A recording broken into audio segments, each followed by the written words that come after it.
And I believe that God allows this when your children get in about, I don't know, junior, senior in high school, because he knows that you're grieving, because they're going to leave. And he knows that you're going to take to the bed over it.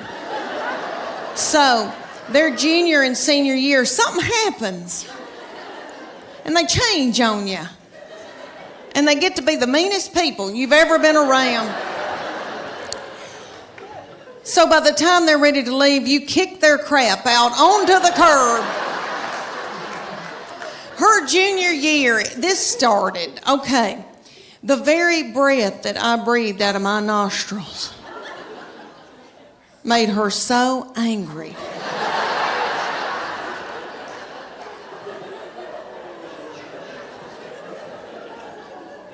We were not allowed to eat cereal in our own home.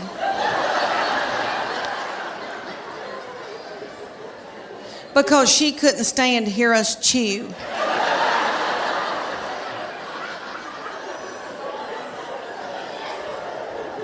And I don't mean to talk about her because she had a lot on her. She had a lot on her, like she had to empty the dishwasher. And that's a lot, you know. I'll give you all an example. Okay, at the University of Tennessee in her sorority, these girls will come home, you know, and I'll cook for them and do, and I'm tickled. All right, well, they like Memphis, Nashville girls. Well, a little girl came home with her and spent 2 nights. So I washed that little thing's clothes, and all I said to this little girl was, Katie, you're so tiny. Your little underwear looks like a slingshot. My panties looked like... Have y'all ever seen Mel Gibson in Braveheart? You know when they pull that big ball out and that thing looks like it's a catapult. They pull that big ball, fling it, and kill a bunch of children with it. That's what my panties look like. Do y'all know who owns Victoria's Secret? I used to buy my panties at Victoria's Secret, but they started cutting me in two. All right. Do y'all know who owns it? Satan.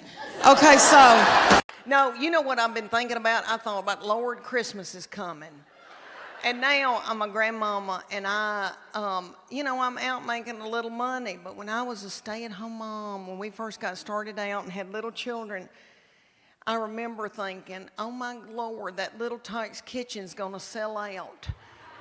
And my husband doesn't like to let go of money till right at the end of Christmas. And I'm like, I gotta get there. I'll do something nasty.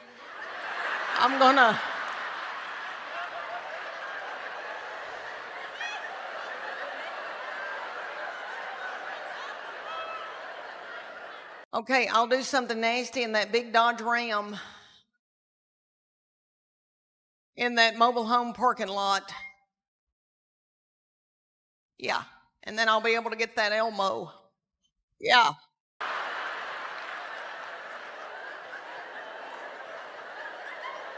Y'all won't believe the things I've done so my children could have a good Christmas. You know, but they always did. Oh, you little mamas, God love you. And then you gotta clean everything and cook and then wrap. I had a good friend that she said to her husband, if you'll wrap 3 Christmas presents, I'll have sex a good with Easter. You. She did. I remember that years ago. All right, and I remember let me tell y'all, I had everybody at my house, and I was okay, I could do that. Maybe I could do that. I'm a good person now because everybody else has gotten too old. And we were going to learn the cha-cha, the Earth, Wind, and Fire, and I was going to kill it. Well, one night, he kind of flung me hard, and I thought, oh, something popped. And something doesn't feel right.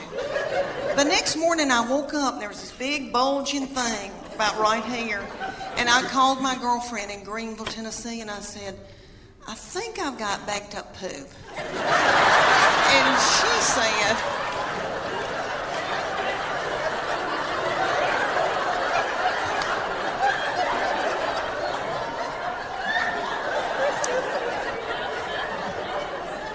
because I have trouble with that. But she said, I don't think poop goes up that far. And so she looked on her iPad on WebMD, and she sent me this picture of this man looked like an alien coming out of it. She said, is that it? And I go, that's it. She goes, you've got a hernia. So I went to my doctor, and they said, we can't push this thing back in. And so the thing was in 5 days with the Children's Hospital, and I didn't want to let them down.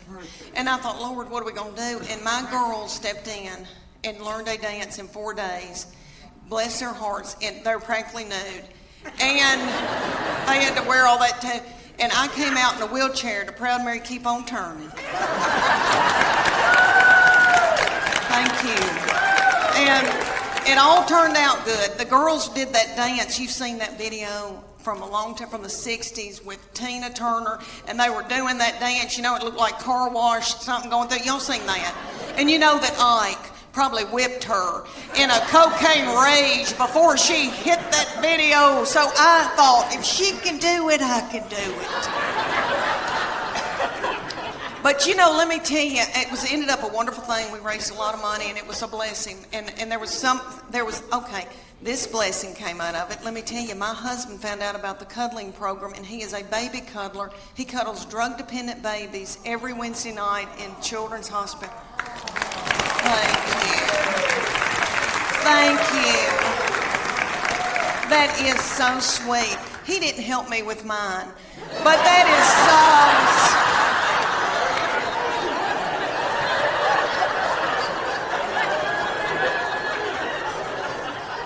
It's because he's out making a living.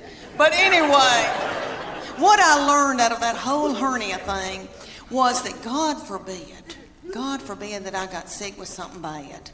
Because I truly believe that my husband and my children would let me die. That's what I learned out of that. I laid up in the bed for 3 days and nobody checked on me. I remember hobbling over to the stairs and yelling down, are we going to eat anything?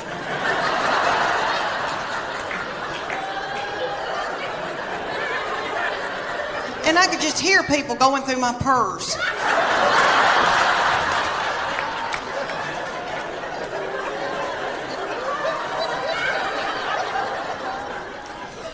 I'm hot flashing right now. Hot flashing right now. You are too, you angel. Do you have sweat going down your crack? You do? Yeah, I do too. All right, did y'all have a good Easter? Yay! All right, let me tell y'all, I had everybody at my house, and I was exhausted. And I thought, I don't know if I want to be, I'm the person now because everybody else has gotten too old. And so they said, it's on you now. And so, I like to cook and all that, but it's a lot getting ready and all that ice in the glasses and all that.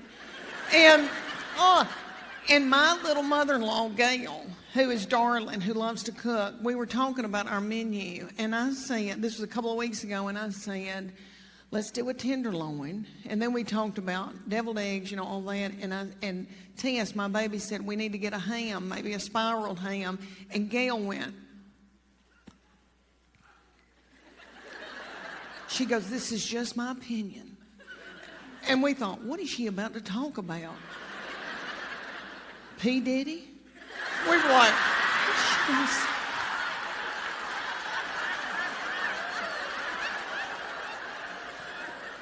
she goes, it's just my opinion, but I think a ham that has not been spiraled tastes better. She goes, that's just my opinion. She goes, that's just my opinion. We were like, it's okay, Gail, you can tell us that. I enjoyed my pregnancies and having babies. I did for the most part. And I noticed these darling little girls walking around in low-rising breeches. Good for y'all. Good for you, my darling. Let your little light shine.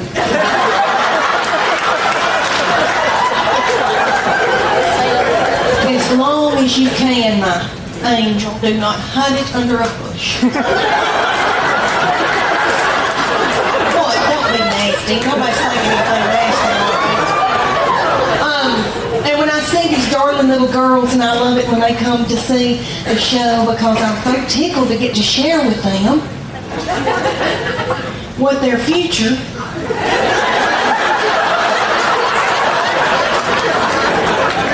is going to be.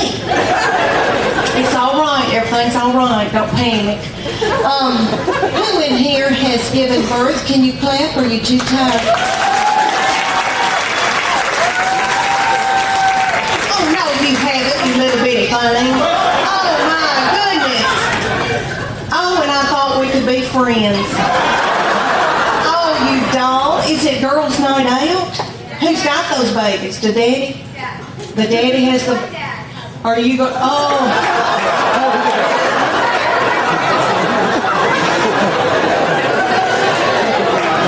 Oh, what are you going to have to do?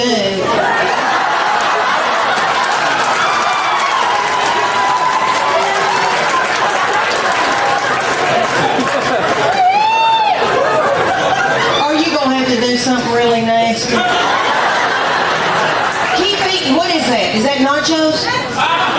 Keep eating the nachos, because maybe you can get like some gas going and some irritable bowel syndrome symptoms.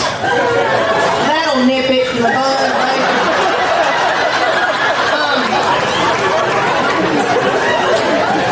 These darling little girls, we're going to share with the ones who haven't had the little babies. The ones who have, they know what I'm talking about. These precious, good-looking men here tonight have witnessed this. The daddies in here. Okay, there is a uniform that you're going to wear day in and day out when you're home having your little children. Gray sweatpants, extra large.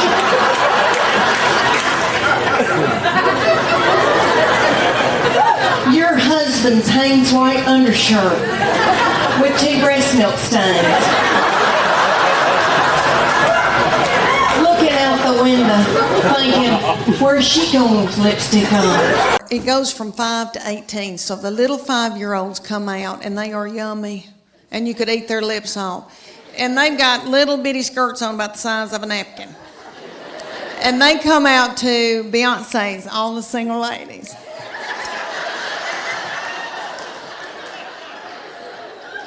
And their little mamas are in their 20s, and they're not bitter yet. And they're in the front, making every move that their little children are making. Because those little children are babies, and they need to be at home breastfeeding. They can't remember their act. So they go all the way up until they get to my baby's age, and my baby comes out, reef sharks. And for 2.5 minutes, my baby throws little children up in the air.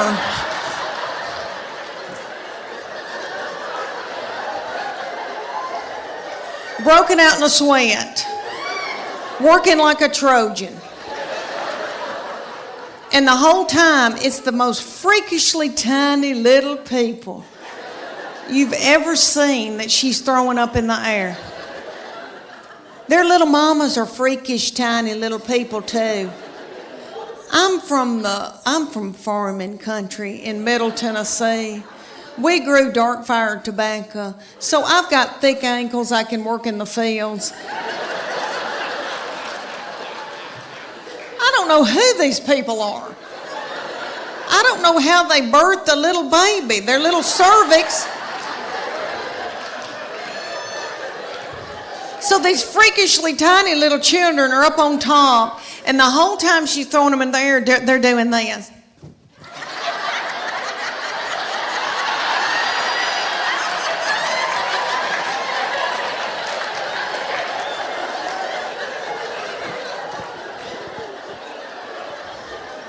And nobody knows why. But this goes on for 2.5 minutes, and then the finale.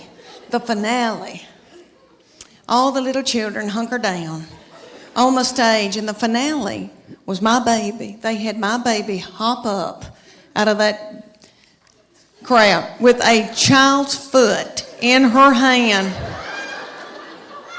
So y'all get what I'm saying. She had a human being up over her head with one arm. And that little girl's doing some kind of something up on top. My baby was a rock star. Thank you. I mean, really, I don't know when's the last, had never held one of my friends up over my head with one foot in my hand. It's a big deal. And the feminine boys went nuts.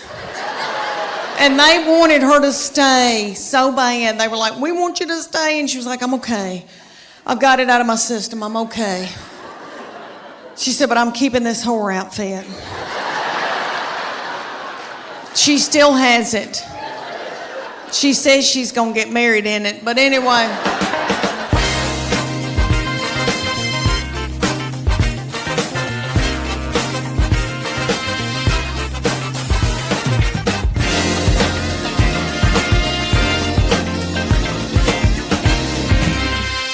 I've had 3 beautiful children that I'm in love with. I have a son who is 14 years old now. I cannot believe it. Thank you. And I have 2 little girls that are 11 and 9. And my baby child is in 4th grade now. I cannot believe it. When she went to kindergarten a few years back, that was going to be the first time that I was going to be by myself all day long from 8 to 3, all by myself.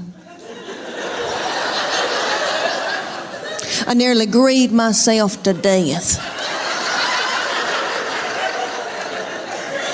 I thought, Lord, what am I going to do with all this time on my hands? I hope I don't get hooked on whiskey and start honky-tonking.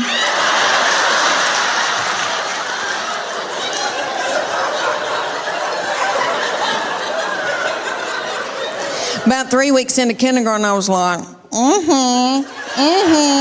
it's your birthday, Now I ain't gonna get a pap smear without somebody sitting on my head.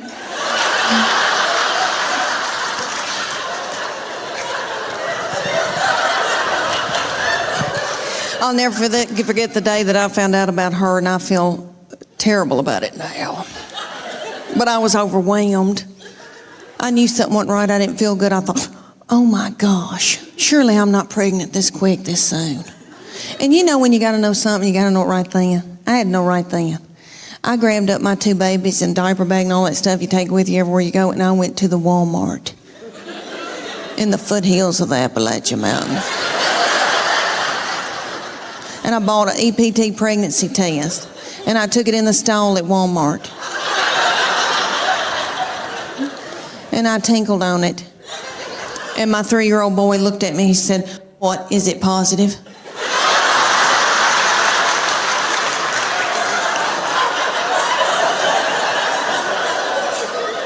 And it was.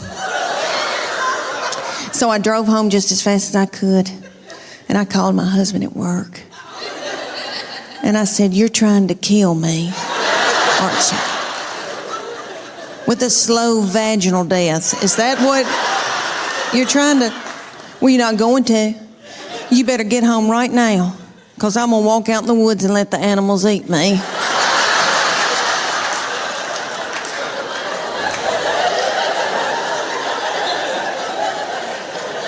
But let me explain to y'all why I was so torn up.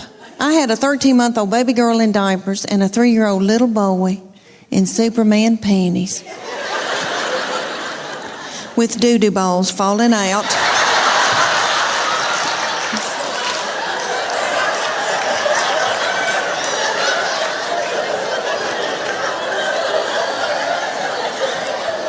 At the grocery store. I thought, oh my Lord, did anybody see that? I don't have anything in my purse to pick it up with. Is some little child gonna think it's a milk dud?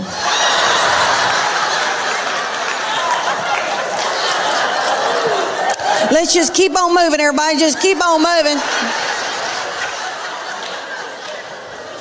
But God knew better than I did because she's been a doll baby, but she's ruined. And I know I'm the one who did it. I was tired and beat down. So, anybody here who has more than two, you know, good night by that third and fourth one, you got to let them do what they got to do, you know.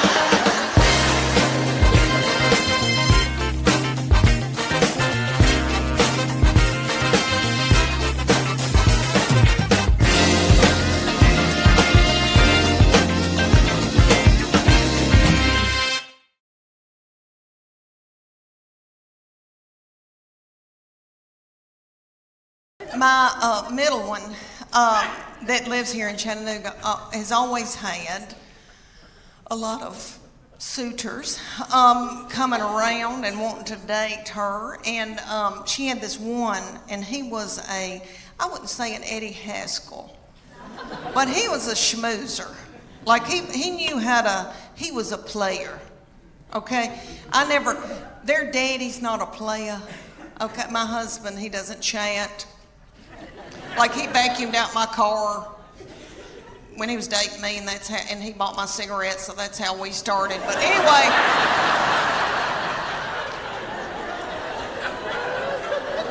it was the 80s. But anyway, the young people call it playa, you know, some fast-talking boy. She had this fast-talking boy coming around, and he would say to me things like, "Miss Morgan, you look beautiful today." And I was like,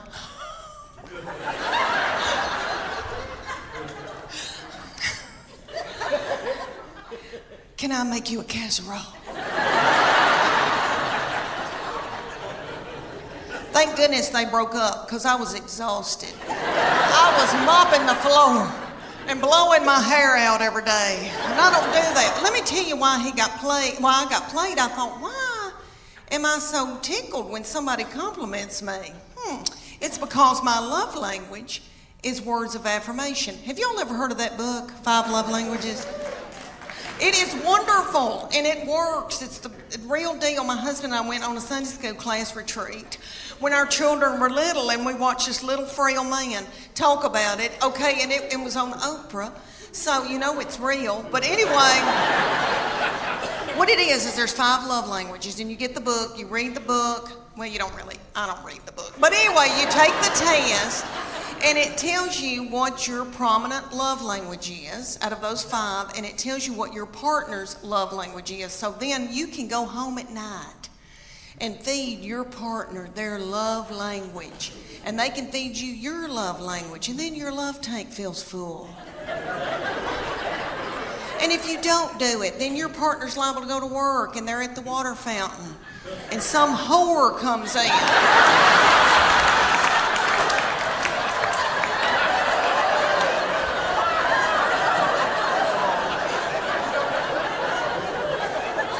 And feeds their love language. And then they feel a tingle. And then Satan swoops in. Y'all know where I'm going with that? It's a disaster. So, there's 5 love languages. There's quality time. And that's my sister's. Quality time, but you just can sit and watch ESPN with somebody, you know, which I don't want to, but I mean, you just sit with somebody. Okay. Then there's gifts, and you can just give them a card and they feel loved. It doesn't have to be something expensive. Okay, then there's physical touch, and most women in here will go, "Oh my gosh, that's my husband's physical touch. He's on me like a duck on a June bug." But it's not that kind of nasty. I'm talking about, you know, like there's people that just want to hug you and kiss you and squeeze you and they got to hold your hand. That's the physical touch they're talking about. Okay, then there's words of affirmation. That's mine. So all my husband has to say is, "Leanne, you are a good mama. Leanne, that Trisha Yearwood's chicken piccata is to die for." And then my love tank feels full, and then I'm willing to do something vulgar with him.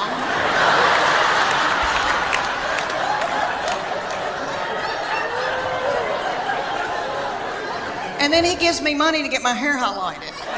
So you see how it all works out. So his love language, the fifth one, is acts of service. So I have to go and build a set of shelves in the garage for him to feel love. My baby child is 20 and lives in Knoxville. Okay, years ago, we wanted all these children to play sports, to keep them off of dope.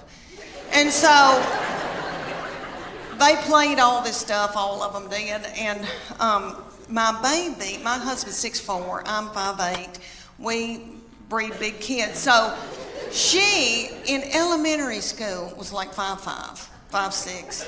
She was taller than all the little children and the principal and the teachers, and she hated it.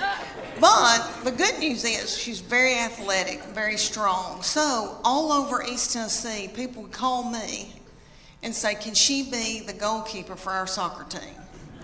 I'll get her an iPhone. Yeah. Can she play basketball for us? She never played basketball. And y'all, I lived through her. And I made her do it. And I felt like LeBron James's mama. And so she came to me and she goes, I'm sick of this. I'm not going to do it anymore. I'm not going to play all this mess. She goes, I've decided that I want to cheer. And I said, well, baby, we're big people. And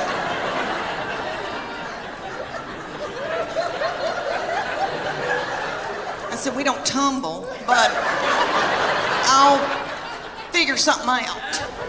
Well, all over the United States, they've got this thing called competition cheer. And it's kind of like, if you don't know what that is, it's kind of like Honey Boo Boo meets the Olympics, really. It's gymnast.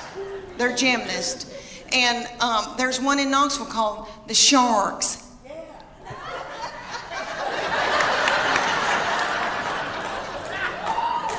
And they said, drop your baby off and she can try out to audition, whatever you want to call it. So I dropped her off and they ended up putting her on a bad Mama Jamma team because all the little children her age came up to hear on her. And somebody's got to throw them up in the air. So they were thrilled with her and they treated us like royalty. But anyway, they said, you're going to come in here twice a week, learn a 2-minute routine. It's going to cost you $150 a month. It's like, okay. They said, there's a uniform that you're going to order, and it comes to here. It's going to expose her stomach. She's going to have a tiny skirt on with a slit in it with a glitter panty underneath it. It's $300.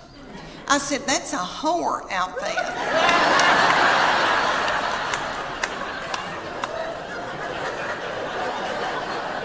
And it came with its own bag of whore makeup. So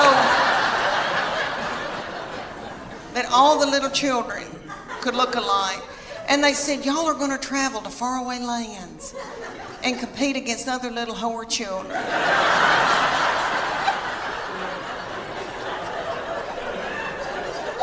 So we went to like Cincinnati or Atlanta. And we had to get hotel rooms and the gas and all of that. And then you drive up to a big coliseum, a huge coliseum. And there's tens of thousands of little whore children walking around. And my husband said, there could be pedophiles here. This is the awfulest thing I've ever, something's not right. Okay, so then they said, you're going to pay $150 for your baby to be in this competition. You're going to have to pay $30 to put a band on to get in and watch your baby in this competition. Somebody was selling corn dogs for $15. Okay. They start out with the babies, so it goes from 5 to 18 ages. So the babies come out in a tiny little skirt about the size of a napkin. And they come out to Beyonce's All the Single Ladies. And their little mamas are in their 20s. And they're not bitter yet.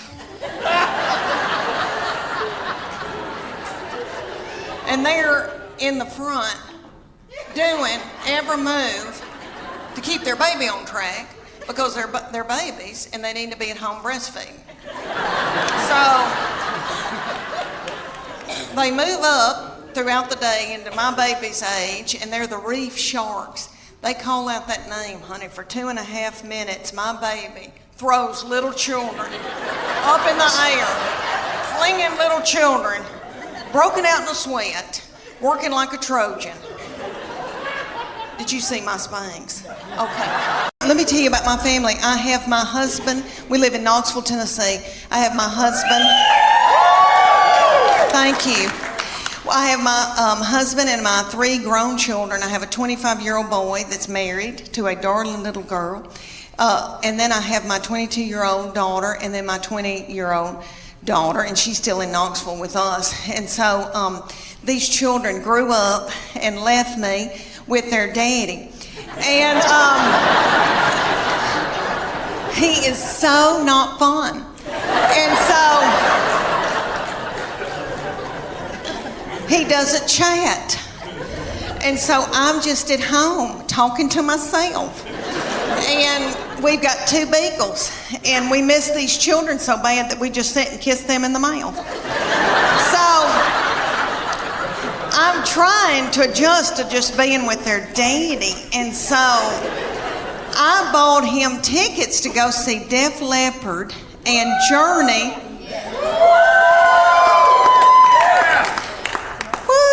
Okay, let me tell you. Have y'all been to concerts lately with old people that are older than I am? Okay, we went and I thought, oh, we're going to have a fun date. And I said, where are we going to go out to eat? And he goes, I don't have time for that. It was on a weeknight. So he went to the Pilot and bought himself a tall boy. And I think that's what it's called, and an egg salad sandwich from the Pilot. And so I didn't get to eat, and I was so hungry. And it dawned on me at a concert. You know, when I was 20 and I'd go to a concert, I was at University of Tennessee, and so I'd go to Thompson Bowling. And I'd wear a crop top. And I didn't care about eating. I wasn't hungry, you know. I was thinking what boys were going to be there, and I had on little bitty breeches. Because I still had a metabolism and my thyroid was acting right. Okay.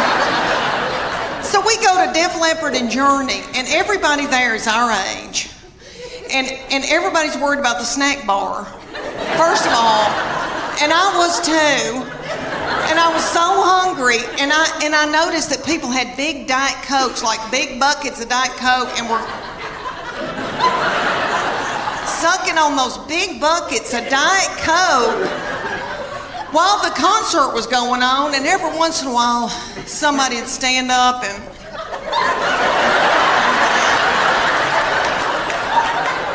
and then they'd sit back down.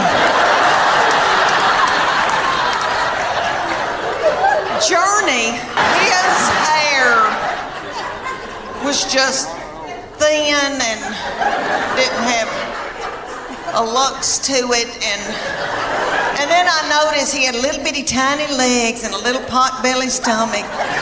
But he sang "Put Some Sugar on It," which I hate that mess.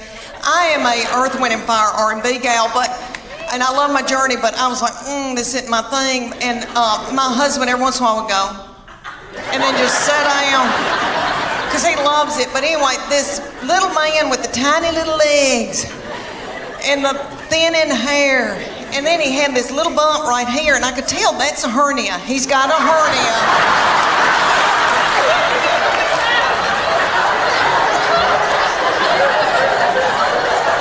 And I bet that he hadn't had time to get it fixed. He hadn't had time to put a mesh in. And you could just see it. It looks like my stomach, because I've had a hernia, but I've had mine fixed. And I thought, oh, bless his heart. But he'd do, and he'd prop a little thin, frail leg up on something. Oh, I thought, isn't it funny how things have changed since I went to concerts when I was 20? Everybody was walking out like this because everybody had inflammation in their feet.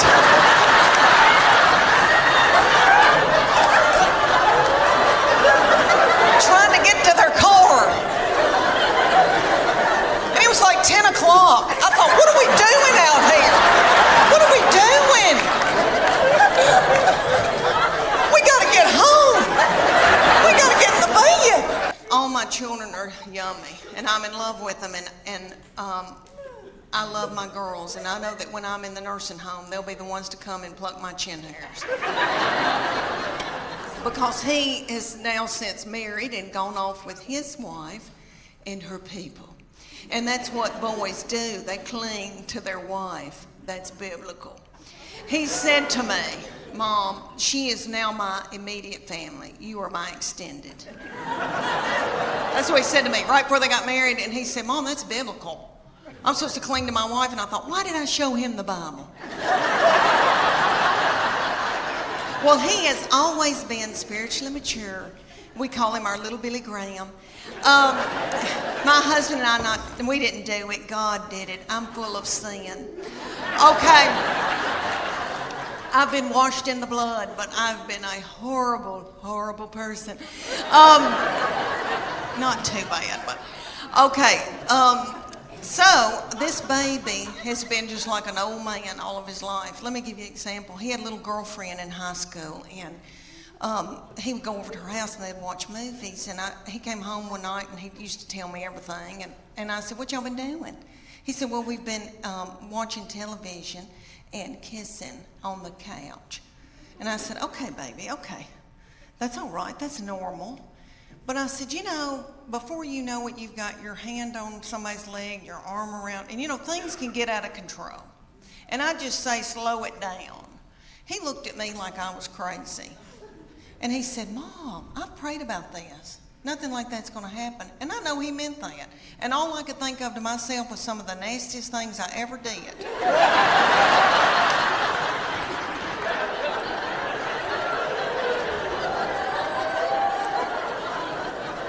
Was at the Adams United Methodist Youth Fellowship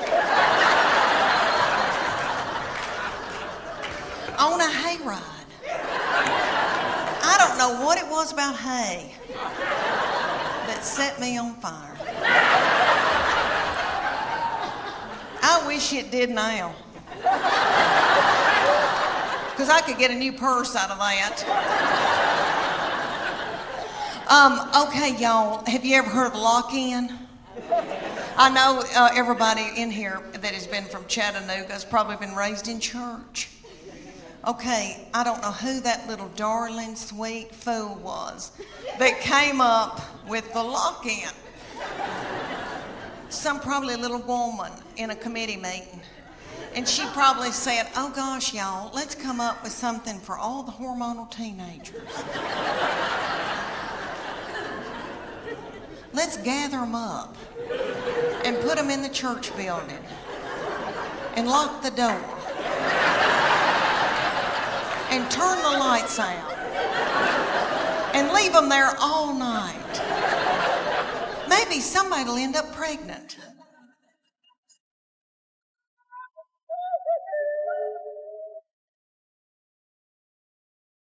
I want to be hip. I don't want to be a goober mama. Have y'all seen the goober mamas? The mamas that wear blue jeans up their armpits, I don't want to be like that. So I went to the Gap to get some low-rising blue jeans. Have you girls bought pants in the last 5 years? Oh my goodness, terrible. Okay. I went into the Gap, this beautiful, darling little 19-year-old heifer. Brought me in a pair of blue jeans to try on. I did. Okay, the zipper, honest to goodness, was about that long. And they hit me about right here. And I said to her, is my stomach supposed to be hanging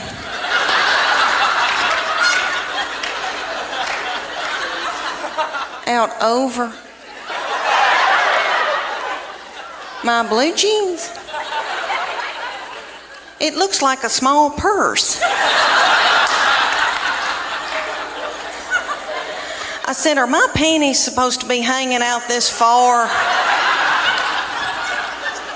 out of the back of my pants? She said, no, you're supposed to wear a thong. I said, excuse me, miss, but I'm a Christian. I don't use my panties for evil.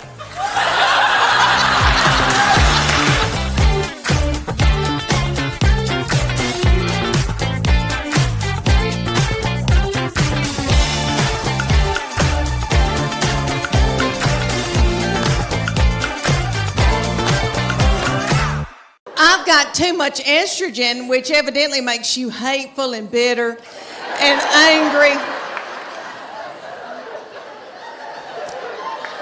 And so I sweat all night, just like I've done jazzercise in the bed all night. And I wake up, I've got sweat right here in the back of my head. My head just looks like fuzz in the back. And my husband, okay, so I put it on 67, and he says, I can see my breath, and that's a lie. But he's having to wear pajamas for the first time in our marriage, and we've got 2 beagle hounds that we're in love with because his children are gone. And so we've got a big one, and he takes the big beagle and spoons the big beagle at night.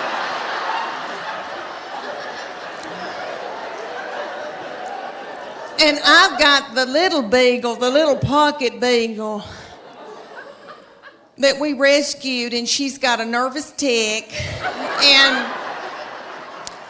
eats our furniture and our fabric like a goat. But anyway, they sleep in the bed with us, and the bed is so nasty. Okay, so the little beagle, so he's spooning the big one. The little beagle backs her little butthole up to my head.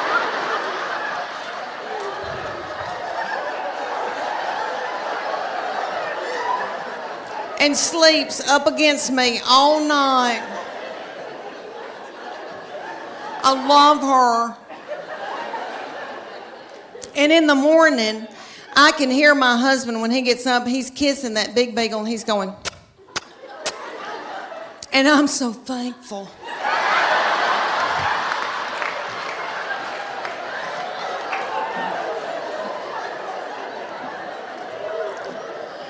The only thing about having them in the bed, really, is I tried those eyelash extensions. I paid a lot of money for those, but beagle hair would end up in them, and it itched real bad, so I had to let them fall out. But anyway, and I tell you, for you little mamas out there, you young mamas that are going through, got a bunch of little children vomiting in the carpet, peeing in the closet. When you're trying to pee and they like slide ham under the door and say, can you open this, Mom? I know what y'all want for Mother's Day. Y'all want an Ambien and a hotel room.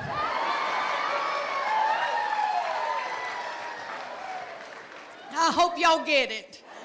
I hope y'all get it. When you get to be my age, and I'm 51 years old, honey, you beg your little children to come home and be up your butthole. I beg them and try to hold money over their head. All right, but they're all home. I'm so thankful, so grateful. Okay, y'all, we got a big night ahead of us. Y'all are precious. I want to talk to y'all about, because I am 51 and going through hormonal changes.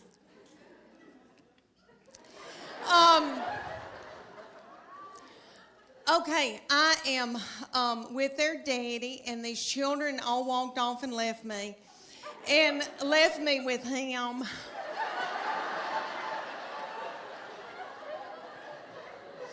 And he's so not fun. And he can't help it. He's that way because he has to make a living for all of us. And he's got a lot on us, and all the money's going out the window. And, because we got 2 in college, we just had 1 get married. But he and I are having to adjust being together for the first time in how many years, before we got married. And so he sends me emoji, kissy faces, and stuff like that. But I am low on progesterone and testosterone. He's low on testosterone. Praise God. I'll never forget the day that I found out about her, and I feel terrible about it now. But I was overwhelmed. I knew something wasn't right. I didn't feel good. I thought, oh my gosh, surely I'm not pregnant this quick, this soon. And you know when you got to know something, you got to know it right then. I had to know right then.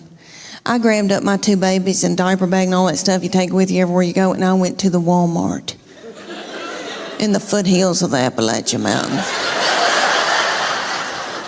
And I bought an EPT pregnancy test, and I took it in the stall at Walmart.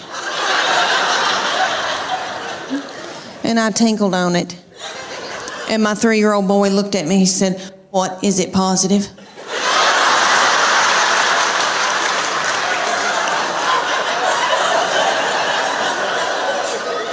And it was. So I drove home just as fast as I could, and I called my husband at work. And I said, "You're trying to kill me, aren't you?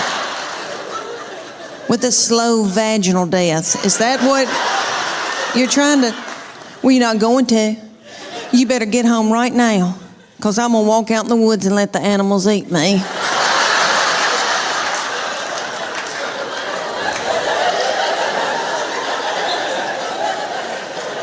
But let me explain to y'all why I was so torn up. I had a 13-month-old baby girl in diapers and a 3-year-old little boy in Superman panties with doo-doo balls falling out.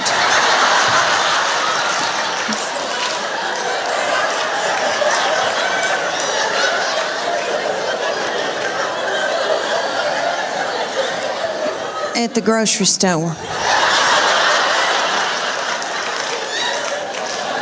I thought, oh my Lord, did anybody see that?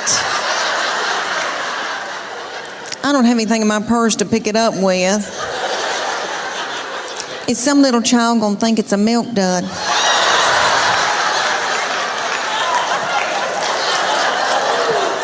Let's just keep on moving, everybody. Just keep on moving. But God knew better than I did, because she's been a doll baby, but she's ruined. And I know I'm the one who did it. I was tired and beat down. So, anybody here who has more than 2, you know, good night by that 3rd and 4th one, you got to let them do what they got to do, you know. She still cries over anything. She cries because she knows she gets her way. I said, "What's she crying about?" "She wants your toy." "Well, just give it to her." I can't deal with it.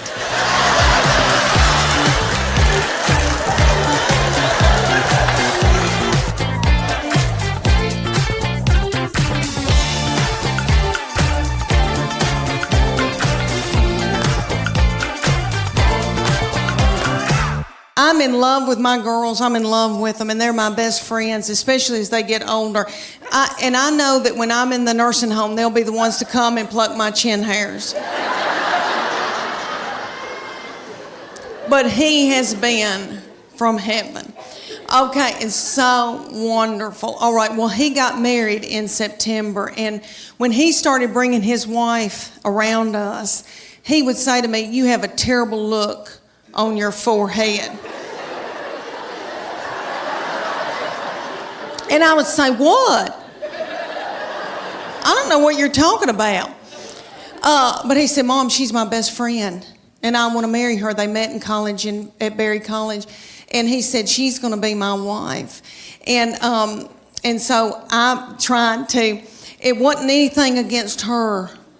It was anybody that was going to come in and take my boy, because he's the best thing that's ever, all right, he's like the best of their daddy. He's like everything their daddy can't be. Does that make sense?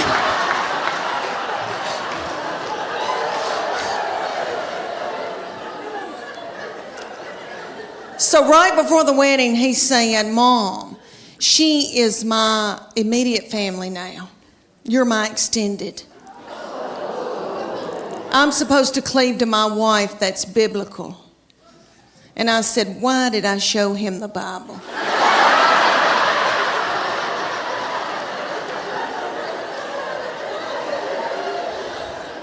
But they had a beautiful wedding, and really, when I got in there and the Holy Spirit was there, and God was in it, and I knew they were supposed to be together, and I love her. I mean, I love her. She's like another daughter to me now. And but I was freaked out. But everything is okay now. And then I got to thinking, how psycho am I that I want to keep him forever and have him live in the basement and be a weirdo? You know, that's twisted. So I was able to let him go. And I love her. She's like another child to me.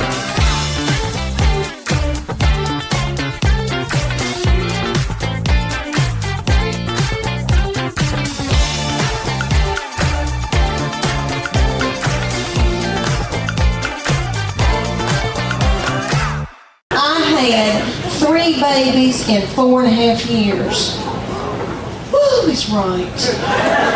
It hurt, my darling. I was pregnant and or breastfeeding for 6 straight years in the foothills of the Appalachian Mountains.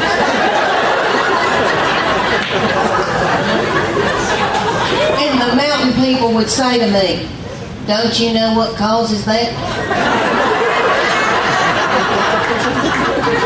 And I said, "Yes, but I needed the money."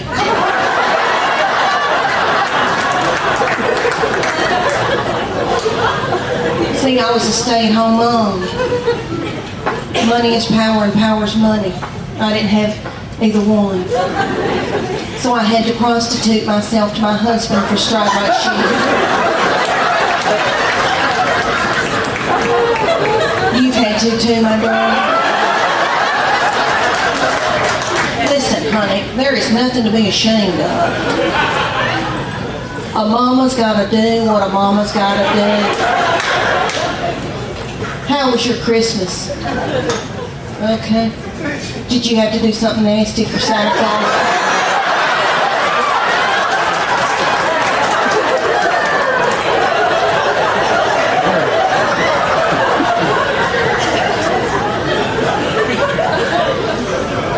My children got a trampoline.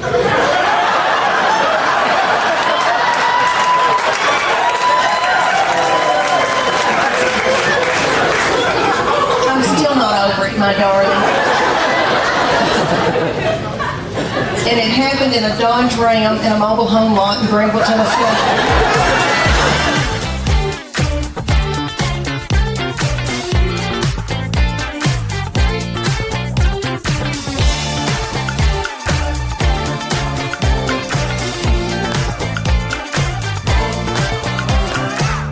Let me tell you that my boy,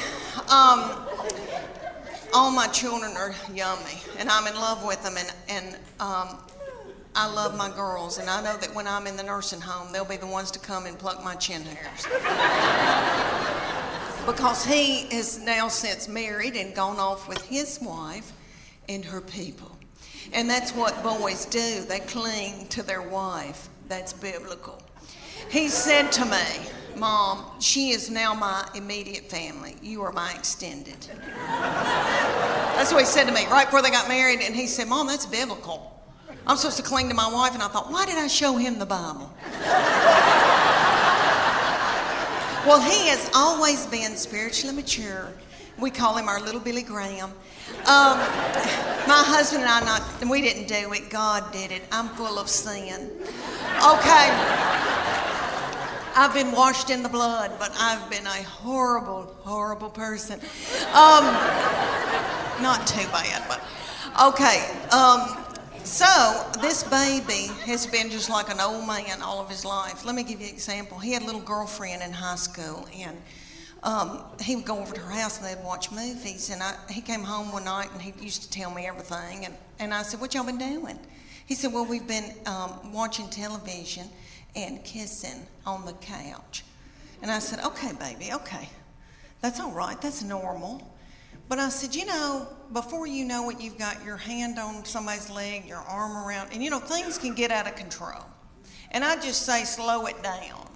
He looked at me like I was crazy.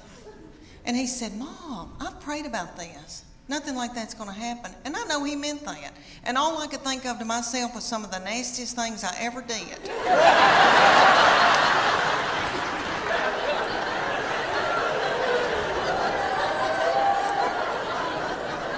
Was at the Adams United Methodist Youth Fellowship on a hayride. I don't know what it was about hay that set me on fire. I wish it did now, because I could get a new purse out of that.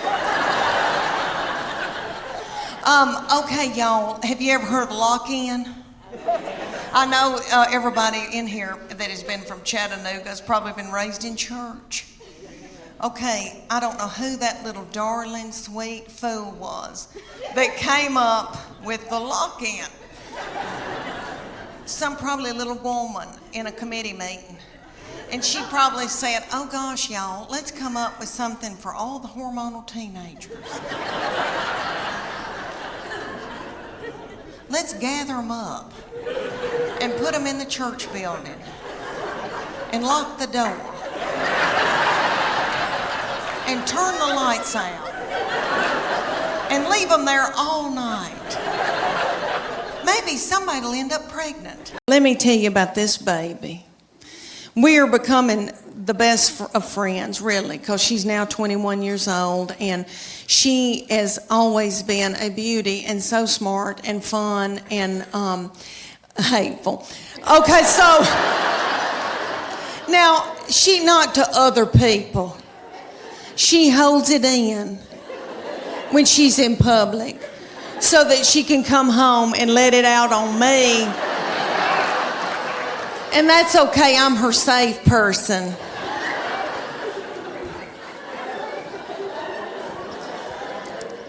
And I believe that God allows this when your children get in about, I don't know, junior and senior in high school, because he knows that you're grieving, because they're going to leave. And he knows that you're going to take to the bed over it. So, their junior and senior year, something happens. And they change on you. And they get to be the meanest people you've ever been around. So by the time they're ready to leave, you kick their crap out onto the curb. Her junior year, this started, okay, the very breath that I breathed out of my nostrils made her so angry.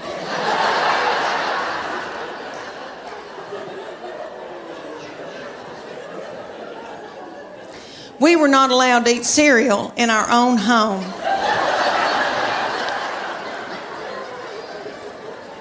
Because she couldn't stand to hear us chew.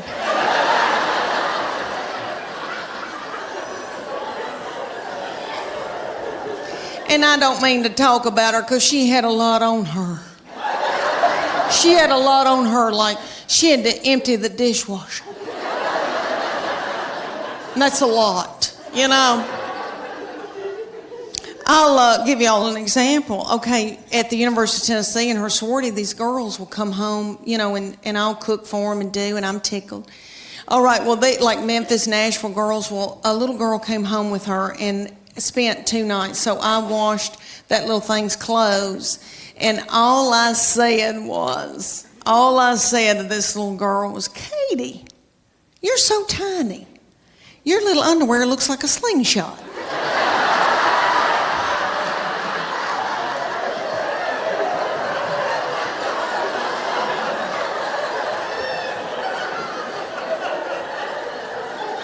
That little girl thought it was funny, and my baby went.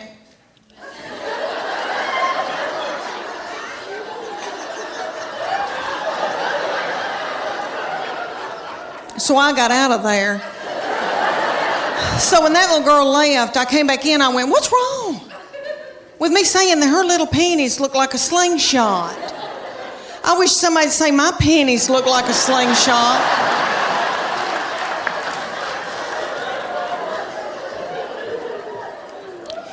My panties look like... Have y'all ever seen Mel Gibson in Braveheart.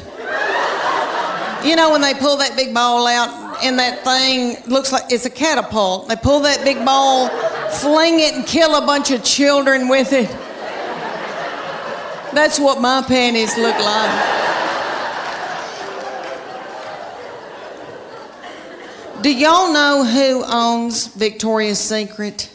I used to buy my panties at Victoria's Secret, but they started cutting me in two. So this baby, let me tell y'all about her.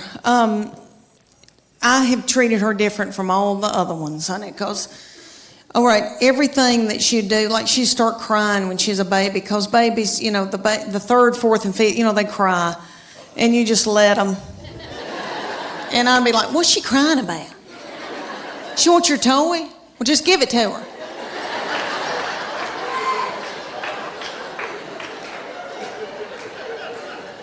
I can't deal with it. I remember saying, I swear I remember saying one time, you want those knives to play with? Okay. What? Okay. When she was at getting her driver's license, so different from when the first one got his. Honey, he got his, and we were so strict with him. We'd say, you can go to school, but you got to call us when you get there.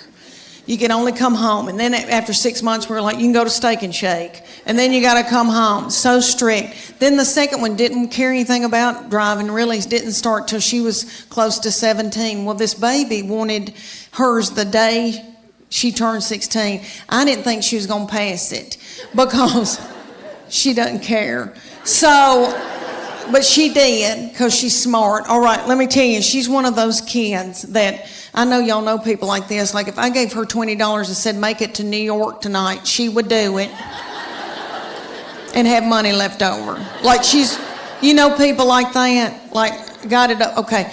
So she passed that test. I was so mad because I thought, I'm not going to have a baby in the car with me anymore, even though when they're in middle school and high school, isn't that aggravating?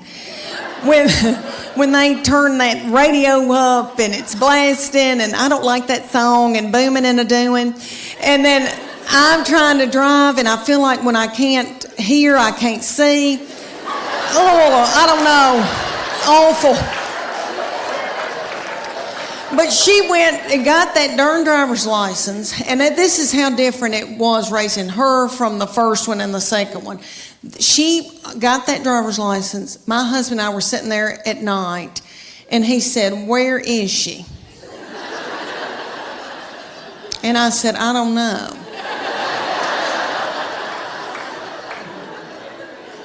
And he said, does she have any money? And I said, I don't know. Nobody ever said another word.